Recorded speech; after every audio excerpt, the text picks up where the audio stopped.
Welcome back to Straight Facts. It's Wednesday. I'm joined by Judge Mo and the Don Hussam. We've got some great stories to speak about today. It's confirmed as on. Rodrygo to Arsenal is a possibility. The Gunners are working on that deal to try and find a solution. We're talking Sesko to Liverpool. Liverpool showing real interest in him. Plus, a massive Bayern Munich account has claimed that Wirtz will not become a Bayern Munich player this summer. City have pulled out. Is he bound for Anfield? Real Madrid have reared their heads again, this time for a Chelsea player in Enzo Fernandez. Could he be going to the Santiago Bernabeu? We're discussing that on the show today. Plus, getting the final little preview in before the Europa League final tonight. Tottenham versus Manchester United. But before all of that, gentlemen, how are you both? Oh, when the Spurs go marching in. Oh, when the Spurs go marching in. I want to be in the numbers. Come on, you Spurs. Big up everyone locked in. Make sure you guys are liking. Make sure you guys are subscribing. This is going to be one hell of a show. I actually look forward to today's show. I'm really excited. I think there's so much for us to unpack.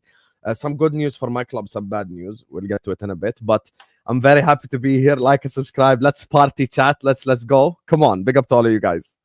Everything is good. Alhamdulillah. One day, I've lived to see the day when Terry and Saeed and all the Man United fans are shitting themselves about Europa League final after the days of the triples and the glories. And it's not that they're playing like a massive club. They're playing Tottenham Hotspur and just shitting themselves. And Tottenham are a massive club.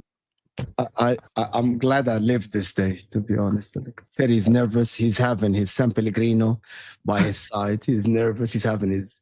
The worst thing you could do is actually have sparkling water. Just have regular water. It's better for you. Because I've got this hiatus hernia, I get really bad acid reflux.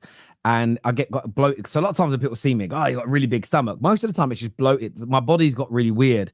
And sparkling water, as gross as it sounds, it helps me to get the gas out of my body. That's the politest way I can put it. So I drink it because it just keeps me, it's like deflating a balloon. It's really nice. So yes, I that's why I drink it. But look, I'm not gonna lie, we'll get on to the preview later, but I'm a little nervous, but it's because we're playing Spurs that I am nervous. It's because it's in the Europa League rather than the Champions League that I'm even more nervous. And I was in the gym earlier today and I was like, why am I so nervous? Like asking myself the question, let's actually get to the root cause. So I did the 5 whys on myself. Why am I nervous? Because they're playing Tottenham in the final. But why are you nervous about playing Tottenham? They can beat us. They can be really good on their day. They have been in the Europa League. But why all these things? Because if we were in the Champions League final against a brilliant Tottenham, because typically you've got to be a good to very good team to get to a Champions League final, there is less embarrassment to losing to a brilliant team in the final of the biggest cup competition in the world. When it's the second tier version against a very poor Tottenham team, even though we're not a great Man United team, the level of banter you get, the level of blowback's different. And I'm not someone that I always talk about not allowing online banter to change how you view your club, or because I've seen, we'll show the poll later, but there's a lot of Chelsea fans who want Spurs to win today, and that's because they want to banter United fans online. I find that strange. What I have come to realize today, and it's the first time I've been in a European final against an English team in the social media era. So you never know how you're going to react until that moment. And I do feel like there's this massive target on. I feel like what I'm doing, I feel like I'm walking through Spain wearing bright red when the ball run's being done, and I don't know whether they're behind me or not. I feel like there's this target on my back, and it's not me personally. I'm sure a lot of United fans that are online feel like that. But yeah, look, I'm nervous. I can hold that. It's because I really want to win for multiple reasons, and we'll get into that game a little bit later. But I wanted to start with Liverpool on the show today because Liverpool today heavily linked with a move for a new number 9. And it's come up now by 2 or 3 really credible sources that you've got a big and a strong interest in Benjamin Sesko. Monday, you were buzzing, Kirkes, Frimpong, talk about Wirtz, and we'll get onto Wirtz later. But Sesko, are you as excited? Is this the right move for Liverpool, in your personal opinion? This is a horrible move for Liverpool Football Club. This is simply the Slovenian version of Darwin Núñez. 14 goals in 30 Bundesliga games is nowhere near good enough. 13 in the last 33, I believe. Guy misses way too many chances. I don't think he's got the fundamentals of football. Look, there are different types of players. There are different levels of players. Terry and Mo both will know exactly what I'm talking about. In the treble winning season, many people don't know this. When Inter won the treble, Arnautovic was a part of the Inter squad at the time. Arnautovic was still 18, 19 at the time. With Manchester United, they had successful team with youngsters in there, with academy players in there, with project players in there, the likes of Federico Makeda, etc.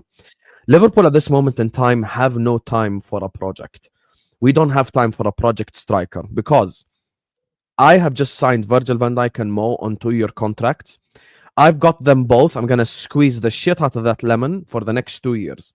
I'm going to try my best to maximize what they are capable of doing and keeping in mind the long-term future. So I'm not suggesting signing a 30-year-old. I'm not suggesting signing a 35-year-old. I'm suggesting signing a 25-year-old, a 24-year-old, even that's a lot better. Even if he's 21, 22, 23, but he's killing it like a Haaland at Salzburg, I get it. At this moment in time, Liverpool Football Club cannot handle a Benjamin Sesko because Liverpool Football Club now want to go, as you have referenced in your previous stream, Liverpool want to try their best, go back to back. Let's try win the Champions League this season. Let's try to win multiple trophies in the same year. Let's try maximize what we've got. That's why we're looking at players like Florian Wirtz. That's why we're interested in other players. I do think Sesko is the wrong move. Now, here's the thing. The Athletic came out and put out an article that I always reference. They say if a club gets 60% of their transfers right, they are a successful club from a transfer perspective. So if you sign 10 players, 6 of them come good, then you're a successful club when it comes to transfers. Yes, Michael Edwards is there. Yes, Richard Hughes is there. That does not mean that they're prophets sent by God that cannot make mistakes, because they have also signed Naby Keita, because they have also signed Oxlade-Chamberlain, because they have also signed players like that. So they have made mistakes in the past. Richard Hughes was at Bournemouth, brilliantly rebuilt that squad, brilliantly, chose Areola, etc. But not every single signing he's made was a correct one. I mean, there are signings where Bournemouth did pay a lot of money and the signing did not work out. One of the examples is like the likes of an Evan Nielsen. He's not. He if you want to sell him this summer, what are you going to sell him for 20 million? You ain't gonna get that much money for him if you're Bournemouth and you need the money. So I've come full circle to say, look, I don't have this expectation of my football club for us to sign Isak, Rodrygo, and Wirtz in the same transfer window, because I know that Liverpool operate at a different fashion, which is the exact reason why Michael Edwards is flying to Boston to get approval for the Florian Wirtz thing. The truth of the matter is, with Benjamin Sesko, I think he's absolutely a horrible signing. I would be against the signing from day one. I'm against it now. As a matter of fact, there's a reason why I am in a win-win position in today's game. Because if Man United win, I wholeheartedly think Gyökeres is headed to Man United, which then means Sesko is headed to Arsenal, so I'm safe. And the other thing is, I don't necessarily think that our striking option is now 100% going to be one player, because just this morning we were also linked to Joao Pedro. We have been linked to so many different strikers. We've been linked to Alexander Isak for the longest. We have been linked to so many different strikers. I would put Sesko below the likes of Delap. I would put Sesko below the likes of Wissa from Brentford. I would put him below Mbeumo. I don't look at Sesko with any excitement whatsoever, and the last thing I need is a Darwin Núñez regen. I am completely against this transfer. I think it would be an absolutely horrible transfer for Liverpool Football Club. And by the time he comes good and he could become the next big striker, Salah is already retired, Van Dijk is retired, and I don't have time for that. We have to keep in terms short term and long term. We have to build for both. Actually, I don't know why Liverpool are not going for Gyökeres, and what is the Isak links, and why they aren't linked to Isak anymore. I know that there is the Newcastle link. Do you see what Eddie Howe said, by the way, Mo? No. Just so you know, before you just go on, Eddie Howe in the press conference, I believe 3 days ago, came out publicly and said, I cannot guarantee that Alex is a Newcastle player like next season. He's basically said, like, I'm paraphrasing here, but what he said is he's not going to like bank on him staying at Newcastle 100%. Yeah, but so there is hope there. But I don't know. But listen, you know that if you're going all in on Wirtz, you're not signing Isak too. You know Yeah, that of course. Liverpool are not going to do both. But Of course. I'm going to have a question. It looks like the Sesko deal is real. These are links that are real. Oh, if Arsenal get Eucharist and get Rodrygo and Liverpool get Wirtz and they get Sesko, are Liverpool moving backwards? Like, shouldn't Liverpool strengthen to be better than Arsenal? Why are Arsenal getting, even Osam would agree with me here, Eucharist is miles ahead of, Osimhen is miles ahead of Sesko. Why are Liverpool going for a project player? I thought Liverpool signed Salah and they have Van Dijk, right? Alisson might stay. They have a second goalkeeper. Liverpool should be looking to retain the title, not the long term. I know that Michael Edwards and everyone doing the data thing, but I think that Liverpool should be able to pull Eucharist out of under Man United nose and Arsenal nose at the same time. Because Liverpool in the short term, they look like they should be the more successful team in the short term. Why are they going for Sesko? I really don't understand. Every time I watch Sesko, he scores a goal sometimes here and there. But in terms of play, Liverpool have a player like Nunes who every now and then score a goal. But in terms of like playing on the pitch, linking up play, connecting with the likes of Salah and McAllister, You know, he's not that guy. Like Sesko's not that guy. Doesn't even have a good hold-up play. I don't know why Sesko's being linked to Liverpool. I don't know why they're getting the leftovers of Arsenal. If Arsenal are targeting the likes of Eucharist, why are Liverpool going for the leftovers? That's not there is something that might happen, by the way. Both of you keep this in mind. If the Napoli interest in Nunes is real, which we know, Conte likes a different type of striker. If the interest in Nunes is real, I do believe there is a world in which Osimhen heads the other way. I won't even lie. Potentially, do you know what I find interesting? I don't necessarily mind Sesko. I think he's a really talented player. I'm not sure whether he can become world class. I don't look at him in the way I did Erling Haaland, where I think the man is just going to score an obscene amount of goals, and whatever you pay for him, he's going to pay you back in goals. And Haaland has done that over a 3-year period. Even this season, it's been a bad season by his standards, and he's still outscored in league-wise most football players in European football. Do I think Sesko is that level? No. In my view, and there's a few Liverpool fans in the comments section, actually one here said, I want to put this comment up that said... there's a lot of happy clappers in the Liverpool fans. Well, yeah. A lot of happy clappers. Well, this comment here said, who said Sesko is coming? Why are we saying X, Y, and Z when nothing has been confirmed? Well, it is a rumor, but it's a rumor that comes from a person called Dave. I think his Twitter handle is like Twitter Cop, who's a very respected source of information. Dave Cop. Yeah.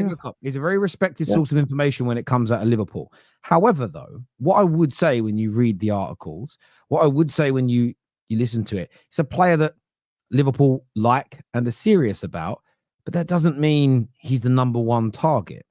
Isak clearly is, and I think you're going to look at him. But as was just stated, you're also looking at Wirtz. Now, is there a world where you sign Isak and Wirtz? Very difficult. Very difficult, because I know that they're quoting 150 million euros for Wirtz, but that's more the Bayern Munich price. I think you guys could get him for between 80 to 100. If, for instance, Isak demanded to leave, okay, if he did that, Newcastle fans, please don't get angry. I'm painting a hypothetical for Liverpool, and you could get him for 100. Could you buy him? Could, with what you're getting fullback wise, could you stretch to spending 200, 210 million on both those players potentially? But if you're looking at the north side of the asking prices, 120s, 130s, you're not doing 260 on both of them, plus Frimpong, plus Kirkes as an example. But you have to keep it. I think what Liverpool are doing is clever. I think they're spinning a number of plates at the same time. They might look at it and go, right, if we get Wirtz and he costs us 100 million and we can't get Isak for a sensible price, maybe there are alternatives out there they're looking at. What I would say about Sesko is I don't think he's number one. But the same people that say, is Osimhen that good? Because no one's linked to him. Same very time, loads of top clubs are linked to Benjamin Sesko. And like you've said, he's a little bit more of a project. But depending on landing Wirtz, landing Kirkes, landing Frimpong, none of them are project players. They're all ready to go straight away. Maybe that's what the budget stretches to. Maybe, in your own words, around balancing the here and now with the future, there is a train of thought which is okay. Maybe if you get Isak, maybe that attacking midfielder is a player for the future that isn't quite at the highest standard yet. Because most clubs in a summer, if they sign 4 or 5 main players for their squad, rarely do you get 5 players, mid-20s, all ready to go there and then. There is always 1 or 2 that are more about the future. Even if you're City, even if you're Real Madrid, they don't all just sign ready-to-go players. Now, I don't think it's the worst link in the world. Also, though, I think that there are 2 or 3 players that are ahead of him in the pecking order. And this is just a conversation about another player that Liverpool are looking at and talking to because, yes, you're champions of England. Yes, you have a decent amount of pull. But as you just said, the Gyökeres world could change tomorrow if Man United win the Europa League tonight. Might not, but it could change, which means Arsenal's focus may change. And these things all have a domino effect. Come Sunday, we're going to find out who's in the Champions League positions. So again, Man United might think we're getting Gyökeres now because we've made the Champions League. Sunday ends, Chelsea are in a Champions League position, and they blow Arsenal and Man United out the water for Gyökeres. We go, shit, what are we going to do? We then jump to the lap deal we've been working on.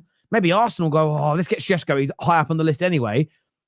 And then if Isak says, I'm staying because Newcastle make the Champions League, Liverpool don't want to be caught with their cock in their hand, having done no alternative background work. So for me, if I was a Liverpool fan, fair enough, I wouldn't be having a party over the idea at this point with other names you're linked to. But I really don't think it's the end of the world. And Liverpool have got to do sensible business, which is spin 2 or 3 plates at the same time and have backup options. I mean, it could even be your number 1 guy just breaks his leg this weekend. Heaven forbid. But the man, a player this weekend could jump, land, do their cruciate ligament. No one signing them. You have to be ready for other deals. So I don't think it's the end of the world for Liverpool, but I get that it's not get out the party poppers, etc. On the Wirtz deal, I wanted to mention this because a lot of people, I think a few Liverpool fans playing it down. I don't think we'll get him, which is fair. But this has been shared, and I don't know how credible this person is because I think I know the one you're about to tweet, the big Bayern account. Yeah, it's a massive Bayern. It's a massive Bayern account, and this has had like 6,500 likes, loads of retweets.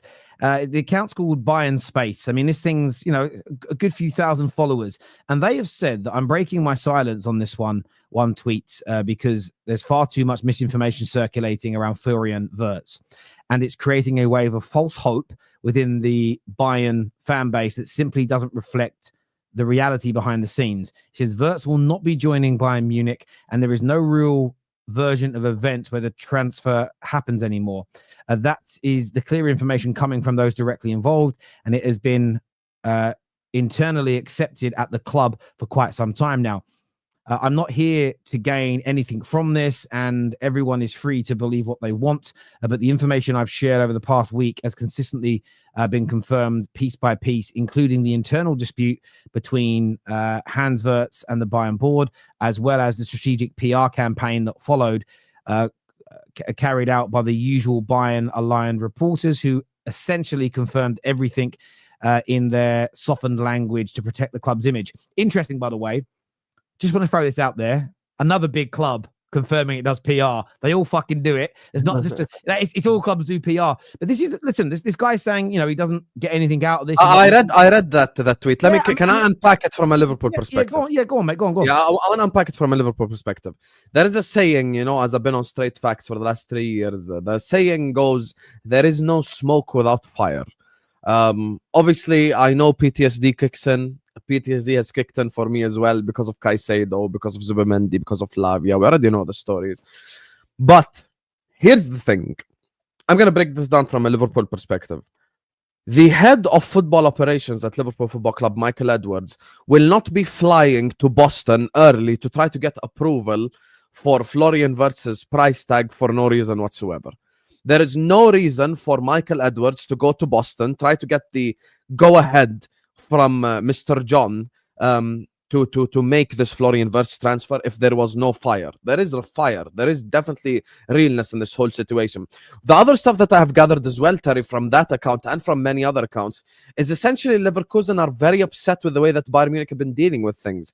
And I went and I did my research. The last time Bayern Munich sold a player to Bayer Leverkusen sold a player to Bayern Munich was 2004. So Bayer Leverkusen haven't really been one of those like feeder clubs or stuff like that. Like they've tried to sell outside. For Bayer Leverkusen's own good, they want to sell a German player to a different club. So this is basically what's happened. The sporting director of Bayern Munich came out and said, you guys are all writing bullshit.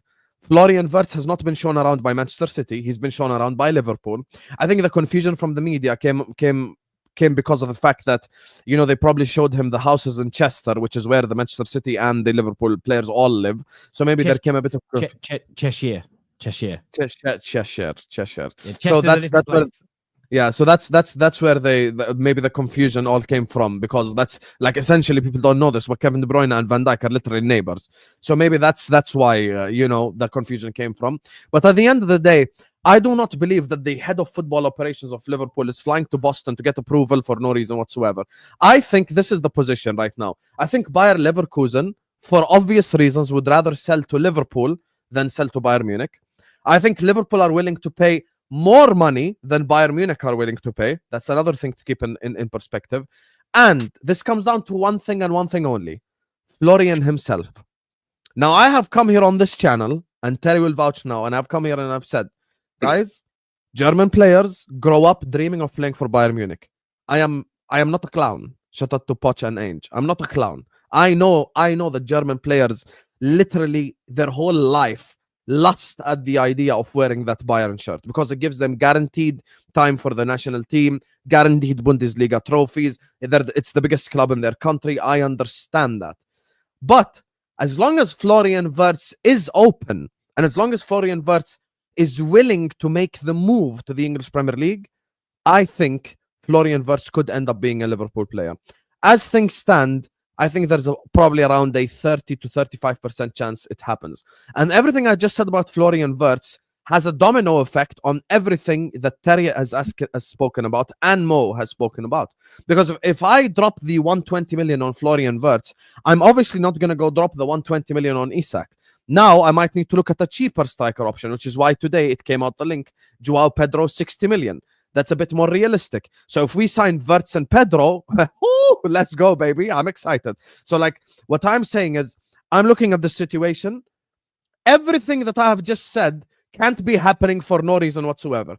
If we called Florian Wirtz, showed him around the city, showed him around the area, showed him the training ground, and Florian Wirtz just straight up said no, Michael Edwards would not be flying to Boston to get approval. So obviously there is at least some form of approval from Wirtz. Now, that does not mean that Bayern will stop fighting for the player. They'll continue to fight for the player, but I do hope that he makes the right decision. Liverpool Football Club, Florian, let's go. Well, I think on top of that, just to add as well, LB said this yesterday, and I applaud him for it, because most people don't do this with their own club. I feel like I'm one of the only few that does. I don't think City have pulled out because of the money. I think City have pulled out because for one reason or another, Wirtz has said that team, that manager, that club isn't for me right now. Liverpool haven't done that. And Liverpool are probably the best team in England at distancing themselves from transfers where there is little to no hope of it happening. They are, typically speaking, the best club in the country at literally just going to Paul Joyce. Who's that other dude?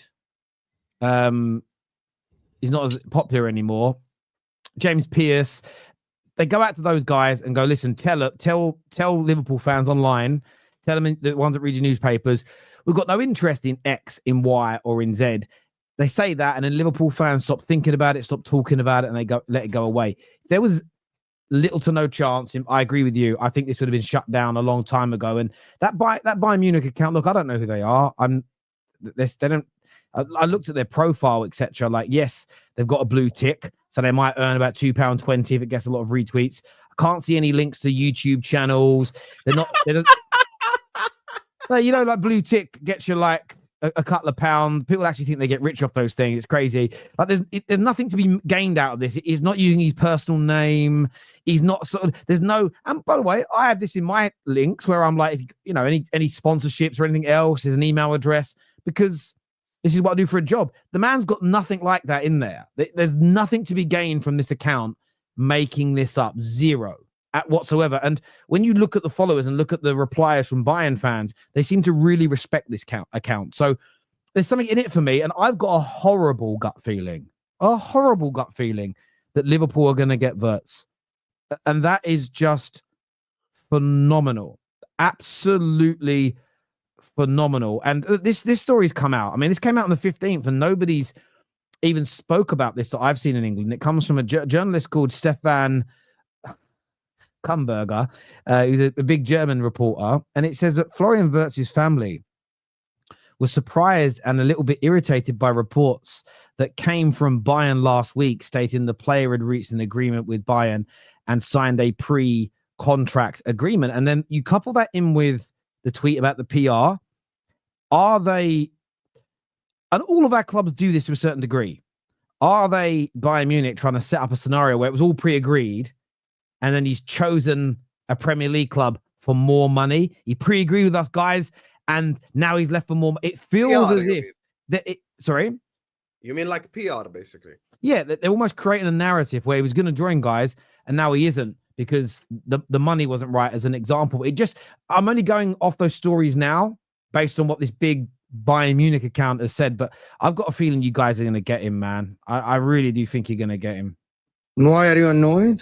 You're not on the same level as them. Like, you're in, Here we go. I love like your competition is not Liverpool, not for the long term. Do you know what? I've got to applaud you on That's that. not rage, Hang mate. on, let me respond. You've ruined the joke. Let me respond. I'm making a joke. Let me respond. Come on, don't ruin it. I was about to say, I get you. I get you.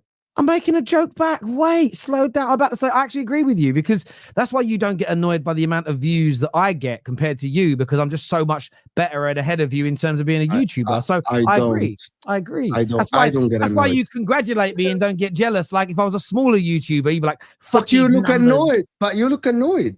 No, on a real level, I'm joking. Mo's a brilliant YouTuber. That's why he's on the terrace. That's why I support his channels.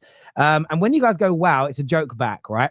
But for me, of course, I'm annoyed because it doesn't matter the level that I'm at. This is one thing that maybe I don't know why people. Mo, I actually think you're full of shit on this moment. Can I tell you why you're full of shit? AC Milan are not on your level. If AC Milan sign Mohamed Salah tomorrow, you would get really angry. Yeah, but AC Milan can challenge for the league next year. But AC Milan are fucking ninth, mate. But it's irrelevant. It's irrelevant. Hang on, let me just say it's irrelevant. And that's a bit of a joke, right? But it's irrelevant. Man United could be bottom of League 2. Liverpool are still my biggest rivals.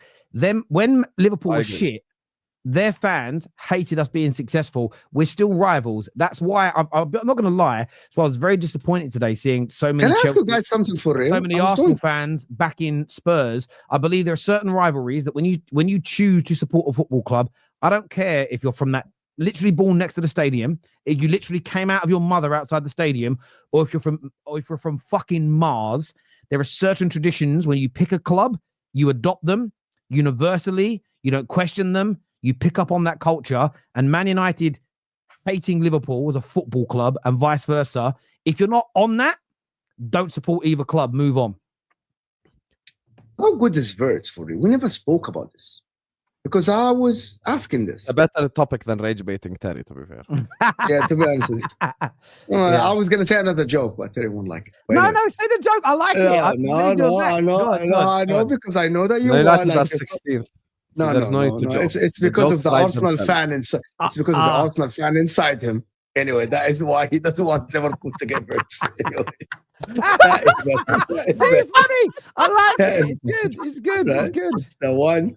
It's the Arsenal, the inner Arsenal fan. Man said the baby inside him that supports Arsenal is just like, nope. Anyway, that's what it is. You got me. Anyway, is he really better than the likes of Cole Palmer, for example? Is he better than these people? Have we watched enough of Wirtz to actually say that he's a needle mover? I know for a fact, and this is one of the things that I agree with Hussam 100%. Hussam said, we get fucking Isak, we're fucking favorites. Don't chat to me. We're done. Don't chat to me. Switching the move to someone from Wirtz's level, is that Liverpool going down a little bit? Because will Wirtz be able to replicate a Cole Palmer season like last season? Will Wirtz be will Wirtz be like Bruno Fernandez, for example? Is he better? Remember, people talk about Wirtz like he's 27 years old and he has won like multiple. Wirtz is 21 years old or 22 years old. He's still inexperienced. And young players coming to the Premier League from the Bundesliga, it is hard to translate how you play in the Bundesliga to the Premier League. It is. I think what I want. Can I ask you both a question? Do you guys both rate... Okay, do you guys both rate Dominic Szoboszlai really highly? Like he's amazing, unbelievable, or do you think he's just a good player? Good player. Just a good player. Good player. Okay. Dominic Szoboszlai this season in the Premier League with 12 GA has had the most GA from a Liverpool midfielder since Steven Gerrard in 09. What? Now, yeah, that's how long ago we've had a midfielder that actually contributes to goals. Here's the thing, and I understand your concerns, Mo, but let me just be objective about this. I want you both watched Liverpool probably most games this Premier League season, unless it's coincided with Inter or Man United. You've watched a lot of us. Just think all the dangerous positions that Dominic Szoboszlai gets in and refuses to take risks because he doesn't have that about him. Florian Wirtz is in that position. Because Florian Wirtz has just as much pace and power, but he has a lot more creativity. He's a better shot striker of the ball. He's better in tight spaces. He can create triangles around the football player. He can dribble past players with ease. He's better with his weaker foot. Now, if I put Wirtz on those dangerous positions, I know from the midfield he could score 13, 14 goals. He gave me 13, 14 assists, which immediately now I'm already plus 22 GA directly from that position in midfield. Now, I understand most concerns. It's the same concerns I have, because if you ask me right now, would you rather Wirtz and Delap or Isak and Cherki? I'm choosing Isak and Cherki. I agree with you. But if you sign Florian Wirtz and you finish that off with João Pedro, so now your striker. That's very good. That's very good. Okay, because today we were linked to Pedro, 60 million, realistic, nothing crazy. Yeah, you get Pedro for 60 million. You got Jota on the bench as a backup. Your left wingers are Diaz and Gakpo. Your right wingers are Salah and Chiesa. Now your midfield options are Gravenberch, McAllister, Szoboszlai, Curtis Jones, Wataru Endo. I'm good. I'll take my chance. But hold on. To be honest with you, every time I speak to Hussam, and we're now speaking football, we're not speaking about the transfer. I want the people in the chat to get involved with this. Liverpool this season, when I watch Liverpool, Szoboszlai does a lot of work on that right-hand side. The more composed side of Liverpool is the left side. Salah stays up, Szoboszlai up and down, up and down, up and down. Now Liverpool are signing Frimpong, right back, as Sam says. You might sign Kirikes, who's more balanced than Frimpong, but still a very offensive player. Like, I think Kirikes has the most assists from the left back, or him and Robinson, something like this. Liverpool are going all out attack. Like, you know, when you play FIFA back in the days and you put all out attack. It's that Arne Slot. Have Liverpool won the league without actually us seeing anything from slot ball? It was not slot ball at all last season. And slot ball is way more offensive than what we think. He's going to leave two defenders at the back and all out attack. McAllister, 10. Wirtz, 10. João Pedro, false 9. Salah, Diaz. Frimpong, fly down the line. Have we seen that before from Liverpool to win the league against Pep Guardiola? I would say this as well. You will have some games where maybe you have all those players on the pitch at the same time, but this is about rotation and options. And will he play all those players away at Arsenal, away at Chelsea, away at Newcastle, away at City, even away at Man United? Will he be that risk of that sort of risk? Would he take that kind of risk? Would he take that risk? Would he be that open? Would he expose the back line? No. Would he do it at home to some teams? Yes. I think it's about having those options. He's shown this year that they can play with control and not being overly expansive at times. And maybe he wants to add a little bit more flair and a bit more potency, especially when it comes to the Champions League, especially when it comes to playing certain teams in certain moments. And often it'll be about, okay, well, it's 0-0. We want to go for that win now. Let's bring on player X and player. Let's bring on João Pedro and take off a more defensive-minded midfield player with Wirtz being on the pitch, etc., etc. I think that for me, as a rival looking, and I know, not as a Man United fan, as a pretend Arsenal fan, of course, as you've said, it's worrying. On a real level, it's worrying that they would have that many strings to their attacking bow. Because I would say this season, their attack has been Mo Salah deliver, or they won't.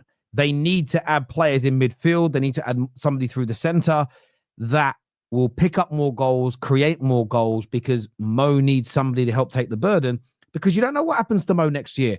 I touch him when it doesn't, because I like Mo Salah. Shouldn't, but I do. He might snap an hamstring first game of the season and miss 4 months.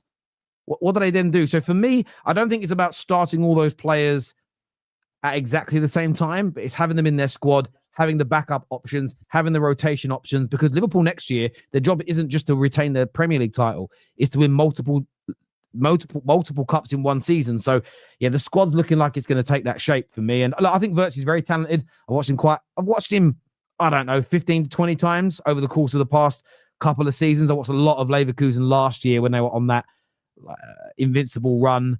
Very, very talented player. There's always the chance he doesn't work in the Premier League. We've seen it happen before, but he's got good speed, got good power, can score, can create. I feel like he really does. Again, annoys me to say it. He looks like he could be a very good Liverpool player with the way they operate, the way they play football. So we see him like operator like Kevin De Bruyne, for example, in that Liverpool midfield, like roaming free, creating for a lot of people. I don't know about roaming.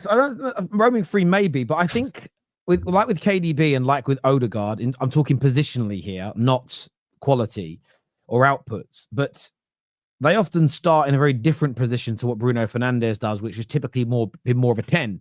But in game, where they pick the ball up and where they operate, when you look at the heat maps of KDB, the heat maps of Odegaard, heat maps of Bruno, they're almost identical to each other, either on the same side or opposite sides. But I think he'll operate in those pockets. You'll see him centrally, and you'll either see him to the left or the right hand side of the box on a very regular basis. So, viewers, give us your thoughts on that. I want to go to a few super chats here that have come through. Patrick says, not saying it's comparable, but Sancho was incredible in the Bundesliga. I think Wirtz will be great for Liverpool, but Mo is right. Is there an adaptation period for any player that changes leagues? There can be. Most of the players, yes. Even the big players, when they come, especially, we have to be honest here, the Premier League. The way the people that watch the Premier League, and I know that a lot of people, like all of us watch the Premier League because we cover the Premier League. To be honest with you, I have seen football in Italy, Spain, England, France, in the stadium. And the Premier League is so quick, bro. You don't get the spaces that you get in the Bundesliga. You got 1 second to think, or less than 1 second. You're not afforded the same spaces. You're not afforded the same time you get on the board. It is a little bit like to put that much money, in my opinion, I trust Michael Edwards and Richard Hughes because these guys do the data analysis on players. Mohamed Salah hit the ground running from Italy, and that is an anomaly. There are players that did that before, and mostly they were Liverpool players, if I'm not mistaken. Yeah, I hear you. I hear Patrick here about putting 120 million euros or 100 million pounds with that much money in packages. You gotta be guaranteeing success. Are we counting Madrid out of the Wirtz debacle? Yes. Because there are no news about this. There's no links to it. So if there's no links, they have to be counted out. And listen, if tomorrow their president's like, we love Wirtz, we'd love to make him a player, then the conversation might change. But until the links are there, we can't have that conversation. And also keep in mind the players Madrid are linked to right now. They're linked to, I think, I'm sure you guys both saw the link yesterday. They're seriously considering Nico Williams from Bilbao. So I think they're looking at different positions. I think they want to strengthen defense and left wing because Rodrygo might. I'm telling you one thing about Madrid. As long as Jude Bellingham is there, they won't sign like a 10-10. Yeah, it's impossible. That's play as well. I mean, what they are linked to, though, and it's a great segue into it, is Enzo Fernandez. Now, controller. Jacob Steinbeck has said that Chelsea will resist any attempt by Real Madrid to sell him. They have told him anyway. They haven't publicly said this, but they've told him that the Argentine midfielder is not for sale at any price. But could this be the start of the end of Enzo at Chelsea? Not because Chelsea aren't a big club, not because Chelsea don't have Paul, not because of any other reason. Then if Real Madrid really set their sights on him, you could almost, Cristiano Ronaldo, the prime example of this. Fergie can stand there, I love Fergie, and say, we're not selling him a cold. In reality, they are such a beacon to South American players, along with Spanish players and Portuguese players. For me, I don't know if he'll go this summer, but if he is as good next season as this year, if not better, I could see him moving for him. The one thing they lack massively in their midfield is a control around Madrid. And Enzo Fernandez, most Chelsea fans that love Enzo have all said for years, Madrid will want him. He's brilliant. He's brilliant. Well, they want him now. Is his head going to be turned? Okay, listen, this is one of the things. Can I just say before I forget? This is one of the things that has a domino effect related to it, because Once again, you ask me about Real Madrid. Real Madrid are looking to offload one of Tchouaméni or Camavinga. So now they're going to get money for one of these two guys. Number two, unlike Chelsea fans, I am not delusional. Luis Diaz, after winning the English Premier League with Liverpool, has been linked to a move to Barcelona yesterday. I'm not disillusioned whatsoever. I know South American players, and this is reality. You guys can all cry in the chat. You guys can all be upset. Chelsea fans can bark till tomorrow.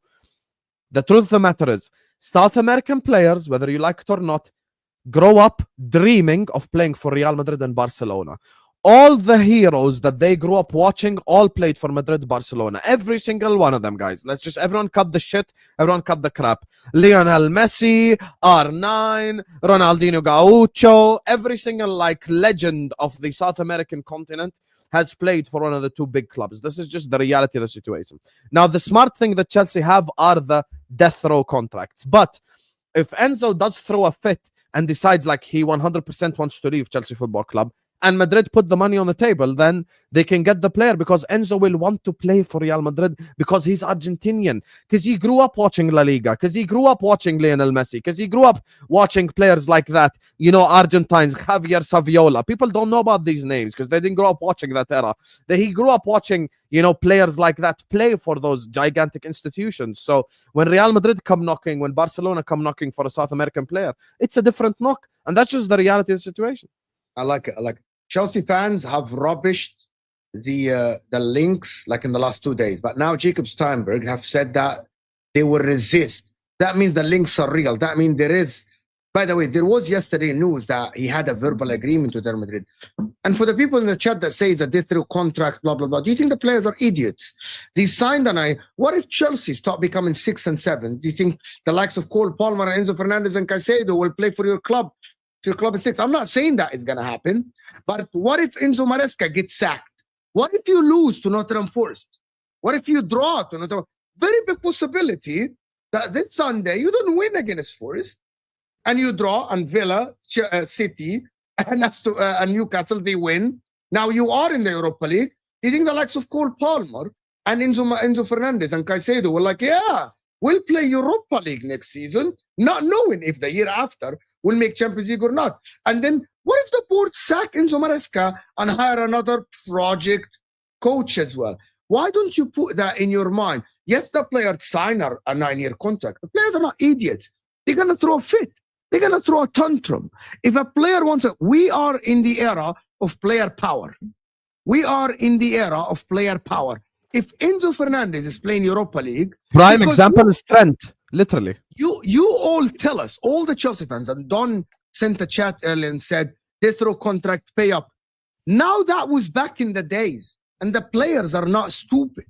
If these guys want to secure their future at some other clubs, they will force a move. It goes both ways. As Enzo Maresca told Raheem Sterling, you're not training with us. And Enzo Maresca exiled some players, like the Gallagher. These players, they have agents. They're not idiots. I am sure they have assurances. I'm sure they have assurances. You know? And Don here is in the chat. He's saying, Enzo Maresca is not going anywhere. Phenomenal. Great. Do you think the likes of Cole Palmer will accept not playing Champions League? Cole Palmer, as you tell us, Don, Enzo Fernandez and Caicedo, and I agree with you, are top players. They should play at the best competition possible because they are great, correct? And I know that they think that as well because you guys tell them this. Everyone tell them this in the media. You are great players. You deserve Champions League. What if you don't get Champions League? Very big possibility. Yeah, Forest could beat Chelsea this Sunday. It's not impossible. You don't need to beat them. They can draw. Chelsea have 66 points. Only a draw will knock Chelsea out. If Villa, who have a very winnable game, this is the thing with the conversation, and Decay here says like the Trent example is bad because Enzo has a 9-year contract. The thing about the 9-year contracts, I'm talking about the allure, by the way. The allure, absolutely. Look, the part of the reason for the 9-year contracts was one was a guarantee of money for the best part of a decade for players, which was not being offered before they jumped at it. But it was also to protect Chelsea in these situations. What isn't going to change in football is that when a football player wants to leave, clubs, typically speaking, sanction it for the right money. When a player's head is turned, they let them go. Because in any walk of life, you don't really want to employ people that don't want to be there you get less out of them. And in football, there's nearly always an alternative. Every now and then you'll have a player from a Chelsea perspective like Hazard that's almost impossible to replace. Salah at Liverpool, Cristiano Ronaldo at Man United. Some players are almost impossible to replace, but by and large, there are options out there. And if Enzo this summer walked into Chelsea's office after the World Club Cup and said, it's my childhood dream, my agent says they're willing to offer 100 million, 120 million. I'm just throwing a number out there. Although Chelsea publicly are going to say they will resist any attempts. Well, again, resist any attempt. When the money starts dropping and the money's there and it's tangible, maybe Chelsea look at it and go, do you know what though? We really like the look of, I'm making a name up here. We really love the look of Belieber. We could do that. A player that no longer wants to be here can go for the right money. We can go and get Belieber as a case in point. So for me, I trust everything Chelsea is saying. Chelsea definitely don't want to see him leave at this particular moment. But I always get worried. I'm always worried when it's my players. When certain clubs, Real Madrid's, especially if they're Spanish, if they're Portuguese, if they're South American, if I had a German star and Bayern Munich were pushing hard, it would make me slightly worried. It would make me slightly concerned. The good thing is there's an objective element to this. It does go to show that Chelsea fans that were saying he was a very, very, very good player objectively were right if a team like Real Madrid come in and are prepared to spend money on him. But I don't think it will be this summer. I think Chelsea will keep him this summer. If he has another good to brilliant season next campaign for Chelsea, especially if they're in the Champions League, which I expect them to be. I think they're going to beat Nottingham Forest on Sunday. I expect them to be in it. He has a good Champions League campaign as well. If he controls that midfield at that level, I wouldn't be surprised if Real Madrid come and knocking, because they've got loads of money because they've been signing everybody for free. So they must have loads of bloody money lying around. Let's just do some comments here. First one says, it will be an expensive deal as he will cost 107 million. It would be having to push 150 million as he has improved. If it did happen, we have a replacement. 150 million pounds. You're crazy. You're crazy. A Chelsea fan's crazy. 150 million pounds. By the way, if you slap that, if the player wants to go and you slap that fee on him, the player will throw a tantrum as well. The player needs to actually, if the player wants to move, he's going to negotiate with the club a fee. And it won't be 150 million pounds. Risky.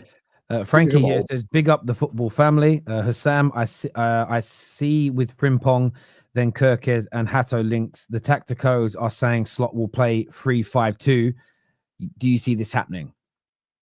I said that Frimpong and Kirkez, right and left wing backs, 3 at the back. I think it suits him pretty well, to be honest. Listen, 3-4-3 is very good. With Wirtz as false 9 is good. It's a good thing. It could certainly happen. The Sesko and Osimhen situation looks like a football expert's opinion versus football fans' opinion regarding the player ratings. Both fractions have been right and wrong. Only time will tell who is the right and wrong one. I do agree with you. I really do agree with you that there are certain times where I think professionals get it wrong. I think a lot of the ex-pros, when it comes to how Liverpool fans felt about Trent, they were probably correct from a player's perspective, but they were wrong because they don't really understand how fans feel. They may say they're fans of certain clubs, but I feel like once you've been a professional football player, it sort of changes your mindset because you're always going to have a bias because you were one of those players at a particular. Same as players that become managers, their mindsets change when it comes to Wayne Rooney when he's criticizing teams as a pundit. He's often quite sympathetic towards the managers because he's been there and done it and worn the t-shirt. But subjectively speaking, look, if Osimhen doesn't get a move to a big club and Sesko does go to Liverpool, does really well, is there for 4 or 5 years, then he leaves and goes to Bayern Munich and does really, really well for 3 or 4 years, and Osimhen spends from now until the end of his career in Saudi, objectively speaking, like Sesko is probably the better player, whether you subjectively like it or not. Only time will tell. Yeah, next spend is not real. It's something that Terry keeps saying ever since we started the Football Terrace. This is not football experts versus blah, blah, blah. This is high wages versus low wages. I'm going to pay someone £1 million, Osimhen, a month, and I'm going to pay Sesko 350, 400 grand a month. Multiply that over 4 years, you have your financial difference there. But at the same time, it depends on. I agree with you, but that only goes so far because let's say your scouts feel. So let's just say Sesko is a third of the price. Is he going to score 2/3 less goals? If the answer's no, if he's going to score 5 less goals a season, that's what they anticipate through the data and the scouting and the eye test. Getting him a third of the price is cheap. But if Osimhen has the ability to score 3 times as much, or double or 3 times the amount of goals as Sesko, it's not about the money. I think if they really believe that Osimhen, because again, subjectively, I love Osimhen. I want Man United to sign him. I'd love us to have him. But when it comes to the professionals, if they look at it and say, are we really going to get double the goals? It's like the Isak argument, Isak versus Gyökeres. Do I think next season, Isak at 150 million is going to score you and be doubly as good as Gyökeres at 55, 60 million? The answer is no. I think he's a better piece of business for football clubs. Isak's probably better than him, but is he 150 million versus 60 million pound better? For me, the answer is no. Then you can invest money elsewhere. So you've got to weigh those things up. Diallo here says, what does the first bit say? Salam. There we go. Thank you, bro, for the super chat. Wayne here says, based on Hussam's argument, he would never have signed Isak from Sociedad, 33 goals in 105 appearances for Sociedad. You are correct. I would have never signed Isak from Sociedad because Isak needed 3 years to get to this level. 100%, you're correct. Thank you, Luke, for encouraging everybody to hit the like button. Really do appreciate that. Chike here says, big up, guys. I know you don't watch the NFL, but the NFL banned the touch push. And I was wondering what your thoughts were on it because the NFL has combinations of football and rugby elements. I mean, what is the touch and push? Wallahi, Habibi, none of us 3 here watch NFL, so I'm sorry. What is a touch and... Okay. Philadelphia Eagles signature touch and push is set to be banned. Oh, is it a tactic? Yeah, again, I don't know enough about the tactic and why they've banned it. I'd have to read up on it. But these things have happened in football. So pass backs used to be allowed where a goalie could pick it up. They removed it. Yellow card didn't used to be a thing. There isn't, as far as I'm aware, a tactic, as in a shape, a formation, an approach to a game that's been banned. But because football, and there aren't plays in football in the same way because it's more of a flowing game. But then there have been tactics like let them know you're here, crunch them and tackle them hard. That no longer, you can win the ball now and then follow through and take someone out and get a red card. So they have changed approaches from teams by changing the rules in football. These things happen. I don't know anything about this rule, like this tactic and why it's been taken out. But my opinion is, I can't have an opinion until I know why. Because I think there's. I know exactly what it is now. I know exactly. Go on. Anyway, what is it? What is it? It's when someone runs with the ball and his teammates like they lift him or pushing like the rugby. You know what I mean? Like you lift him to score, you lift your teammate who has the ball. They ban this. Okay, right. Yeah. I get you now. Offside is the closest tactic to being stopped. Goal hanging should be considered a tactic. I mean, goal hanging. There's always a goal hanger at school that just stayed up by the other goal and waited for the ball to get to him. Stick to making intros, buddy. KJ, big up yourself. I hope he's not in the background now. He's gonna come here. Main character syndrome. Just make a new intro, man. Madrid would look at Stiller for 40 million. Zabi and Kroos recommended. Look for news of Wirtz Madrid. If Rodrygo is sold, Zabi is pushing for him. But that's where it can change. That's where the game state can change. So again, if Rodrygo is sold, and we're going to go on to that story next, then of course the world may change. Because one thing Real Madrid need to add is far more balance. Ronin here says lots of what ifs. He can go Rodrygo. Well, football transfers are about what ifs. Football in general is about what ifs when it comes to previewing and talking about the future of the game. And I think if any football fan wants what if removed, again, I think you should leave this sport alone. It's the beauty of being a fan. The what if. It's what everyone's doing tonight. What if Spurs beat Man United? What if Man United beat Spurs? Imagine we removed all that. It literally means we'd be dead silent until full time. Fuck that shit. I know that you're not saying that, Ronin, but I can't be getting rid of it. On that news, it has been said this afternoon by Plattenberg in Germany that Rodrygo to Arsenal is officially on. And I do love this, by the way. I started saying deals are on about 4 years ago. The amount of people that now use it as a phrase to essentially state real active talks are happening. Arsenal are exploring it, and they're trying to find a way in which they could make this deal happen in terms of fee structures, convincing the player to join. It's not advanced at this stage, that there's no personal terms that have been agreed or anything along those lines. But Arsenal are legitimately, according to, it's not the first source, Plattenberg's just more recognizable. It's about the fourth or fifth source this week that has said that it's on and it's active. This really could potentially be something that Arsenal do, boys. Yeah. I like this sign. Rodrygo, Gyökeres, and Saka. That's a good front line. That's a very, very good front line that can win trophies under Mikel Arteta.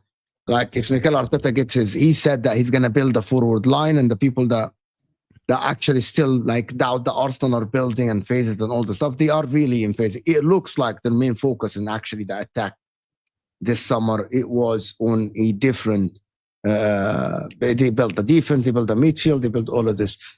But listen, Rodrygo to Arsenal is going to be fantastic signing. He removes a little bit of the weight of Saka's shoulders. He scores goals, he assists, Gyökeres as well does it. And I think that emphasizes on Arsenal going to the sides instead of going for someone like Wirtz in the center of the pitch.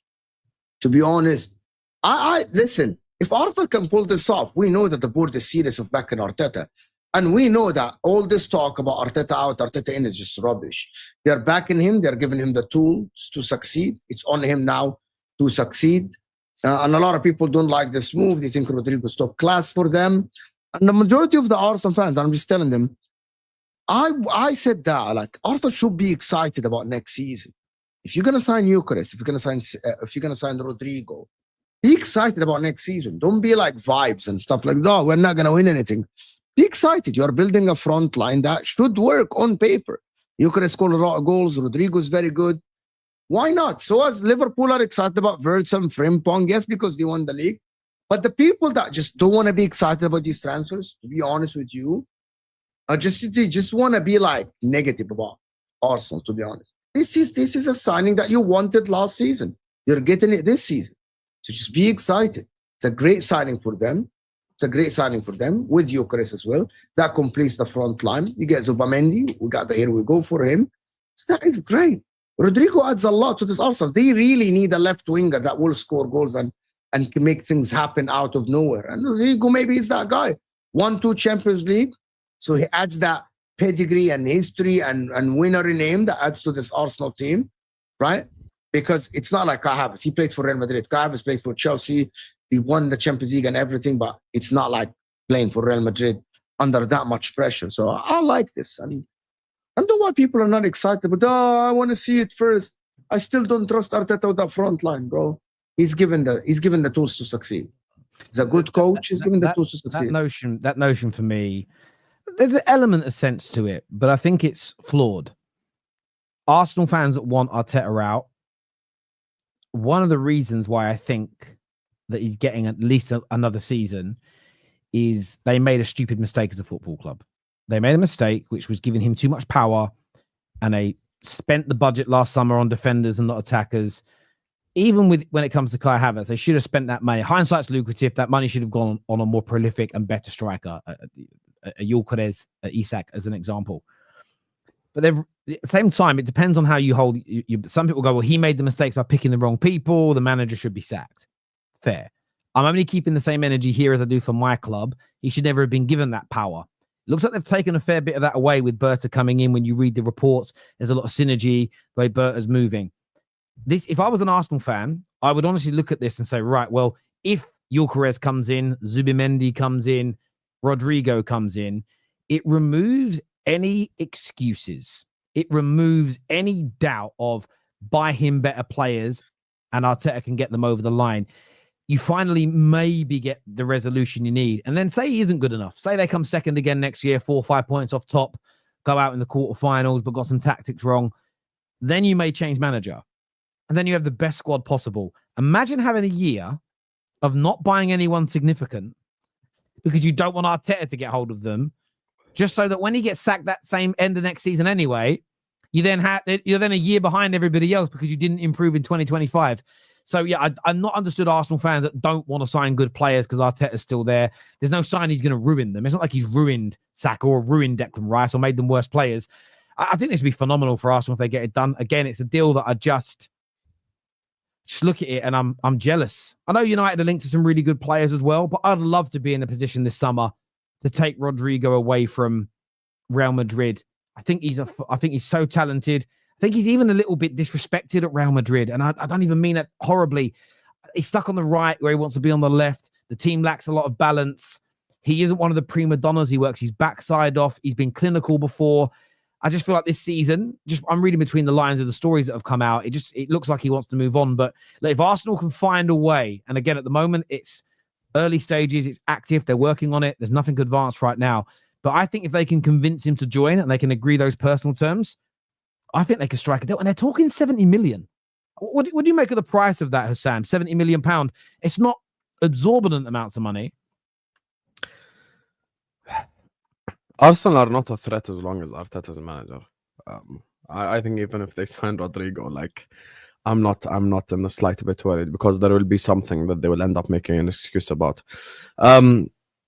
I think Rodrygo's a fantastic signing. I think Rodrygo's a difference maker for Arsenal Football Club. I think he would make a massive difference for them in the cup competitions because he can win you a game in a moment. I think Rodrygo's a phenomenal player. I would absolutely love Rodrygo at Liverpool Football Club. I think he's an unbelievable signing.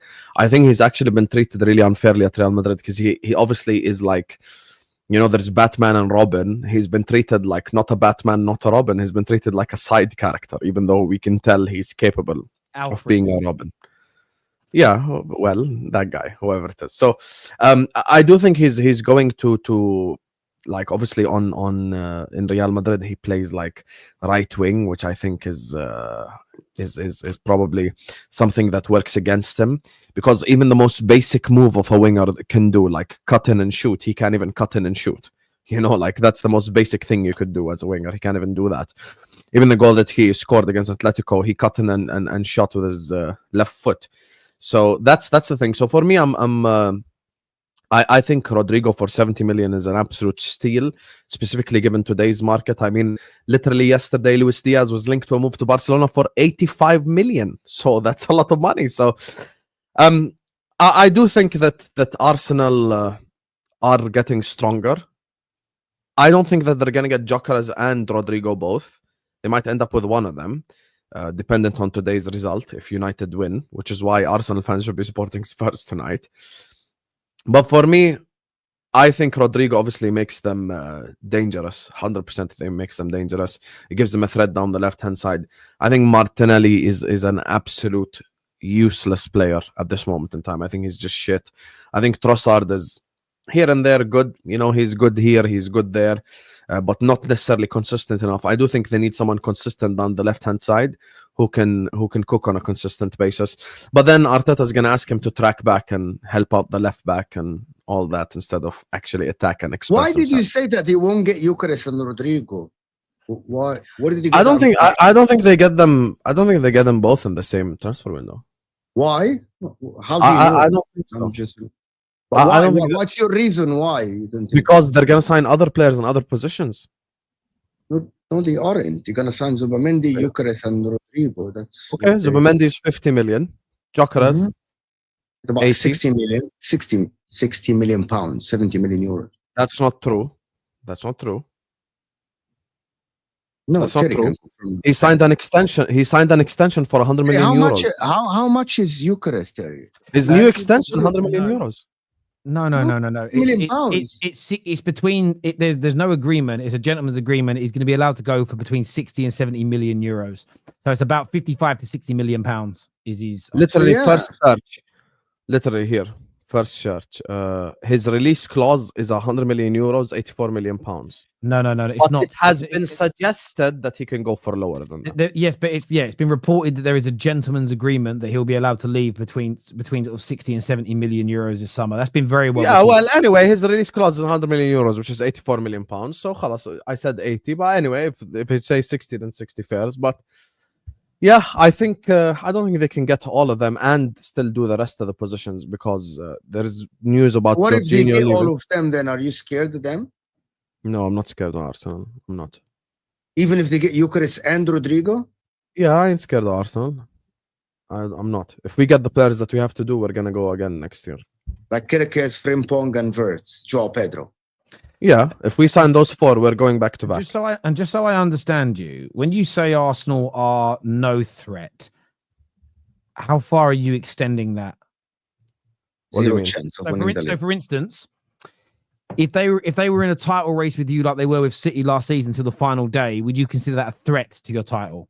Like how far is not being a threat? I just want to understand your. Oh yeah, if they're in there till the last day, then they are a threat. But for me, I look at. But you said they're not. So how far behind are you? Are they going to be of you next season, in your opinion? Season starts. What's the percentage you give them to win the Okay, league? so if we get everything that we need, City get everything that they need, and Arsenal do that transfer window, I think Liverpool have a 50% chance. I say City have a 40% chance, and I say Arsenal have a 10% chance. Okay. In terms of points, just as you use points, that's probably a little bit easier for people to digest. How many points do you think you'll finish ahead of them next year then if they've only got a 10% chance?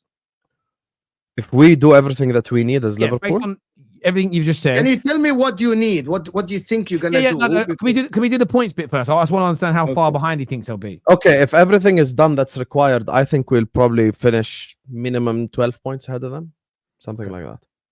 12 Okay, points but ahead so of them. can we now go to what do you think what you need to finish that? We the thing we just said, Wirtz, Pedro, I'm good. Pedro, Kirkes, Frimpong. You're good. Yeah, I'm good. I take And my Arsenal, chances. Zubamendi, Eucharist, Rodrygo. Say that again.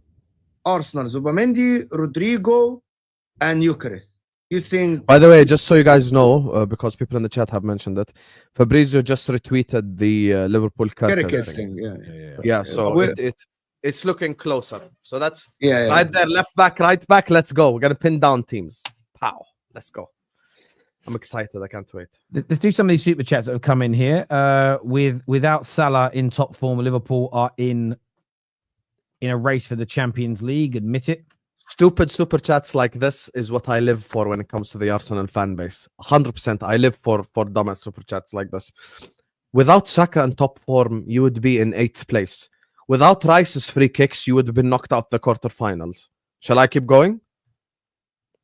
Message received. No, but they stayed second without Saka for the longest time.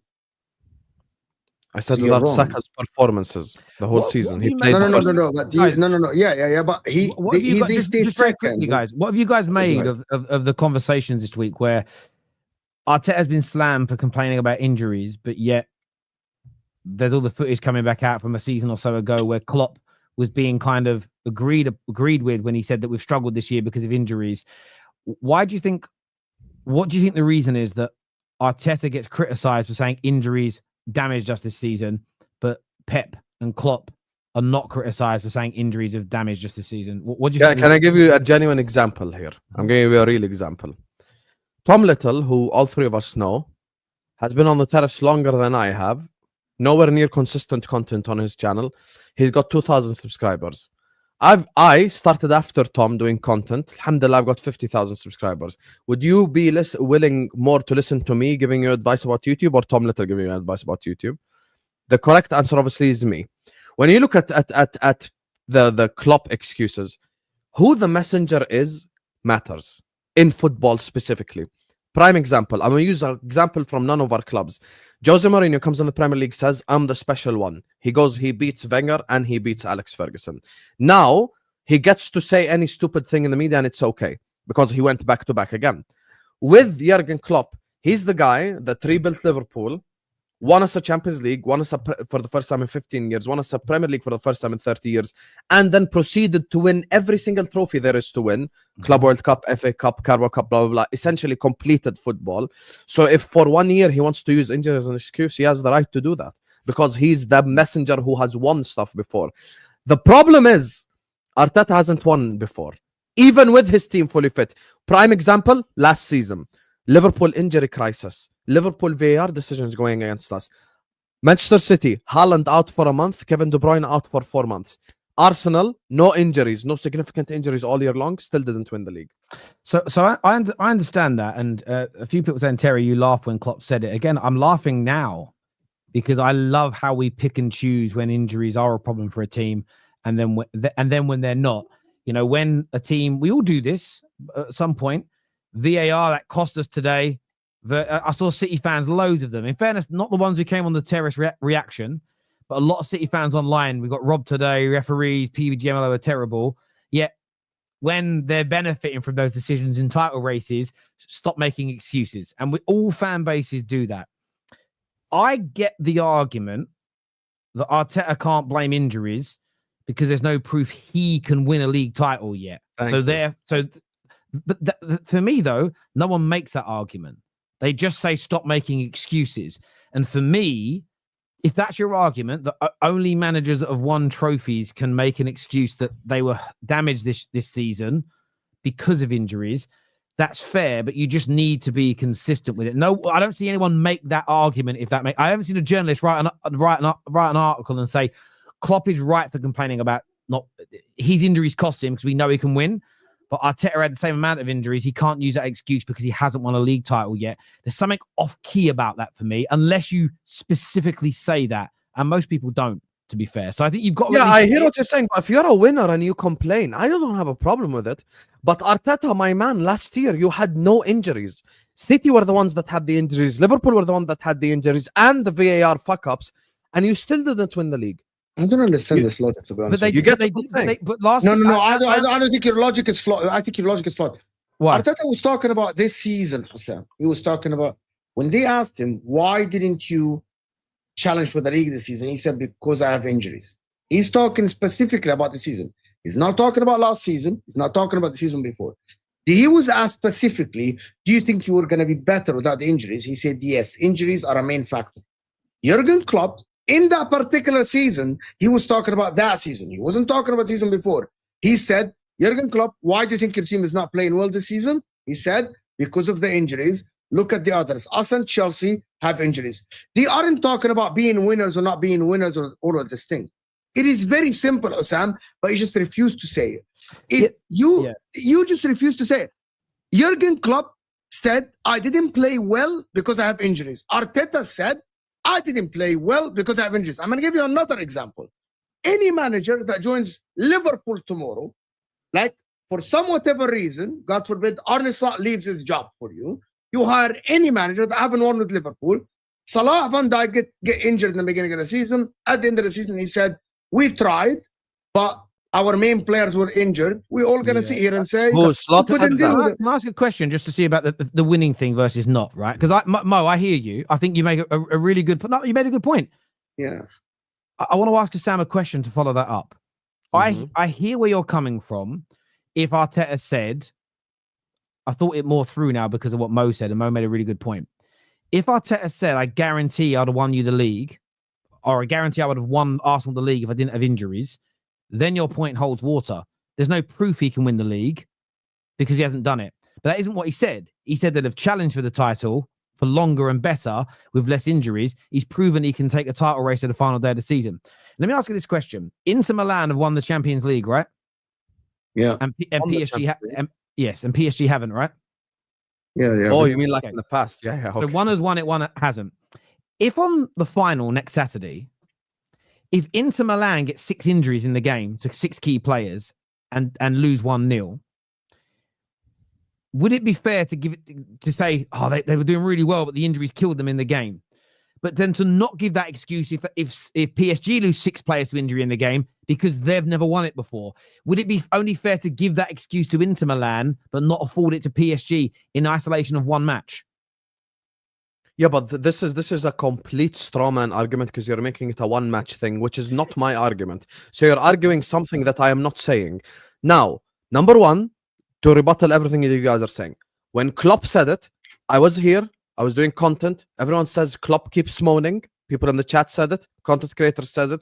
They kept mocking Klopp week in, week out for moaning and complaining. So both of them were mocked by the media, by the people for moaning and for complaining. All you have to search is Klopp moaning, Klopp complaining on Google and you will find articles.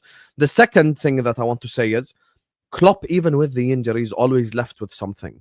Last season, yes, we had all the injuries and we couldn't sustain a title challenge, but at least we left with the Carabao Cup. The Carabao Cup is not the Champions League. Let me speak. So both of you are making the opposite argument. Let me speak. Let me just stop a second. Let me speak, guys. You both spoke for 7 minutes. Let me finish. Let me just host for a second. Let me finish. Let me finish first. I'll let you finish in a second. I want to address your first point because I don't want it to be forgotten about what you just said, because I've almost forgotten it myself. First of all, I don't think it's a straw man argument. I'm trying to build up an understanding of where you're coming from. It's a straw man because it's one game.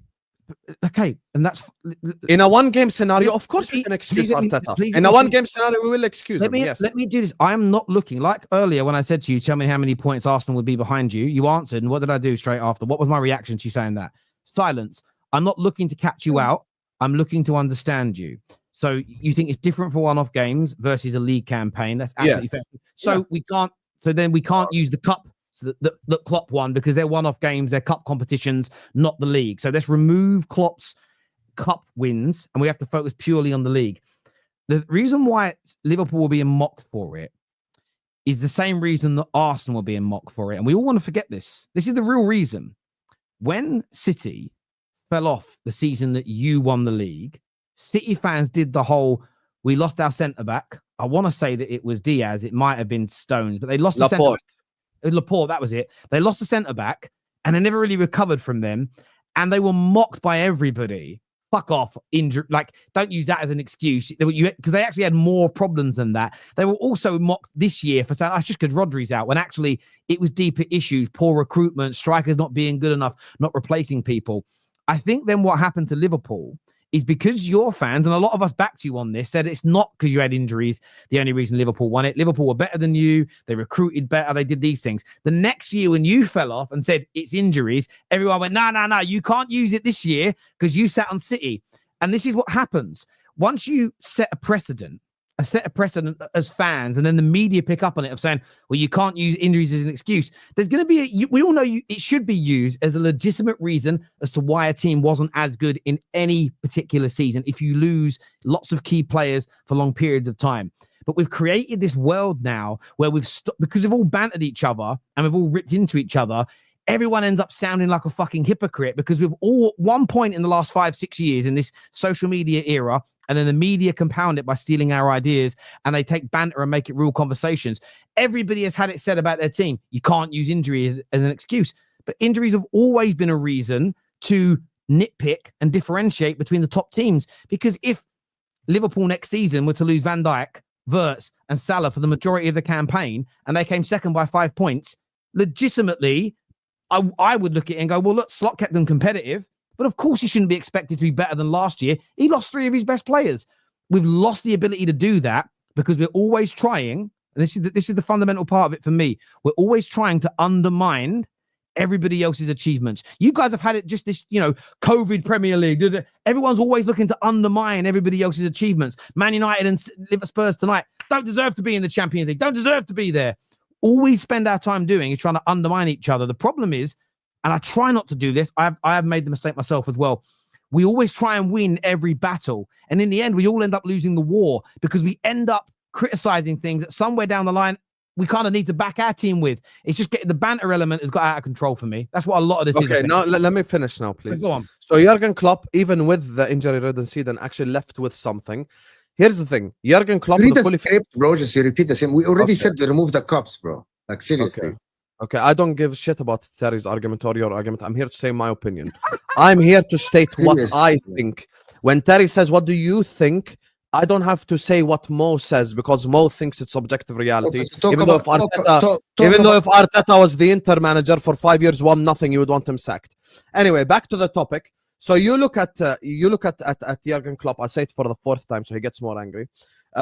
Even when we had the injuries, he actually ended up leaving with something like the Carabao Cup, so it softened the blow. On top of that, I don't come to Terry and use Staffy's opinions against him. You're here working with me, so you're speaking to me, so I don't give a fuck what anyone else says.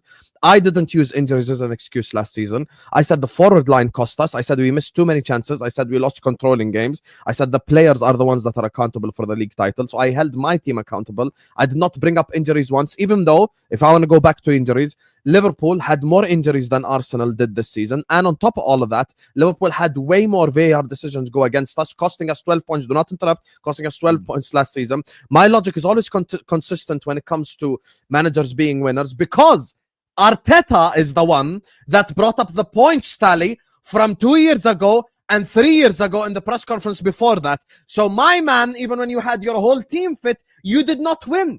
So if you had won while you had your whole team fit, and a year after you had injuries, the slot example that you used is the perfect example. If we won the league this season with no significant injuries, next season we have 5-6 injuries, and we don't win the league, and Slot says because of injuries, no one should have the same reaction, because he has shown the ability to win without being. But what you have slipped into, though, is you've still misrepresented the point that was being made. He didn't say we would have won the league this year without injuries. The specific question from Sky was about challenging for the league, and he's proven he could do that. So this is what I think, and Don is spot on here. Arsenal's problem this season wasn't just injuries. The issue is with this whole conversation, Klopp didn't say excuse wasn't just injuries. Pep's excuse wasn't just injuries. I certainly heard Arteta in his interview state that aside from red cards and injuries that he said were a big thing, he spoke about, his words were, we need to improve, we need to get better, we need to raise the bar, we can't stand still. The bit I find frustrating is that, and maybe it's because I do think the banter era of football has become tiring now because people pick and choose what they hear. And I actually think we've got to a point now in fan media where we've got to start being better than the mainstream media. He did hold his team accountable. He did hold himself accountable by quite literally stating that his team needed to be better. He said, we still need to improve. We weren't good. He didn't specify what areas because that's more for him to do privately. But he spoke about and addressed they needed to be better irrespective of injuries. The bit I find disconcerting is why that is conveniently left out. Why? What? Two things. One thing's changed. Yeah, that's on Fabrizio. He didn't. Yeah, well, but then it's on us as human beings and adults to actually go and seek what was said. One, he didn't say we'd have won the league if I didn't get injuries. That's a lie. Secondly, he didn't go into specific detail, as in like poor finishing, poor discipline, but he spoke about the team needs to improve. We can't stand still. We need to get better. I heard him say those things. And that's the issue with all these conversations, is that we're always trying to undermine each other's clubs, which is fine as long as you're prepared to sit there. For instance, I don't want to hear any Liverpool fan telling me how I should and shouldn't feel tonight. Remember, you man set the precedent of telling no other fans how they should think and feel. We do this a lot. And whatever else. But Don, you're spot on when you say that, mate. You really are. Let's do some more of these super chats. Great debate, though, guys. I enjoyed that. Why are we making more excuses for the win? Why are we making more excuses for the winner? Is what D says here. Yeah, winners don't make excuses. Yeah, winners don't make excuses.